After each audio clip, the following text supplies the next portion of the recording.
अधिकचं काही बोलायचं नाही भाऊ. तुम्ही जे बोलतात ना तर चुकीचं. राखेमुळं दमा त्वचेचे आजार व्हायला लागले परळी तालुक्यातल्या लोकांना. कोणी काय बोलत नाही. वाळू बिंद आणि दहीफळे नावाचा एक कोणीतरी पियाय शिरसाळ्याला खरं आहे का खोटं एवढं सांगा. शिरसाळ्याचे कागद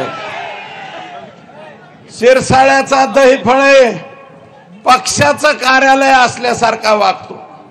प्रकाश दादा तुमचा पक्ष फार मोठा हो असा. तुझाच पक्ष आहे बाबा, माझा नाही ना, महबूब भाईचा नाही, मोहनचा नाही, तुझाच पक्ष आहे असं.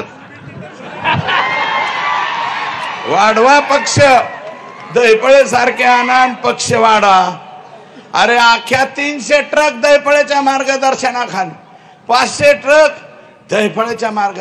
इलेक्शन मध्ये कोणी काय बोललो चुप बैठो नाही तो कौन कोटूंगा. खरं दहीफळेच पिस्तोल लावतोय. अरे काय तरा काय अवस्था कुणीकडे नेली. आणि तुम्ही गायरान जमीन शिरसाळ्याची आखीच्या आखी ढापली. अरे 1400 एकर का हेक्टर जमीन होती, सगळीच्या सगळी ढापली. आणि मार्केट कमिटीला आहेत ना, इथं असते ना शिरसाळ्याचे कोणीतरी. अरे उठून उभा राहा ना.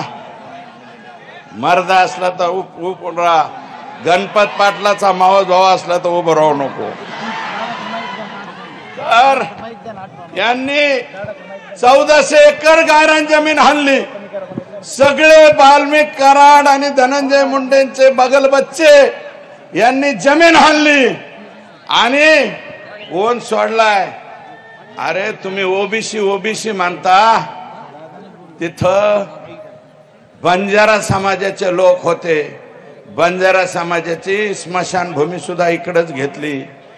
एवढी आजो इलेक्शन आले की एवढी आजो, इलेक्शन संपलं की जाजो. बंजाऱ्यांची अर्धी स्मशानभूमी तुम्ही घेतली. बंजारा समाजाचं उठवून लावलं.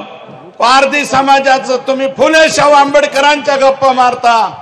अरे या देशामध्ये या राज्यामध्ये फुले शाहू आंबेडकरांचा विचार चालतो. आम्ही सुद्धा मानतो चालतो त्या फुले. बस करू का.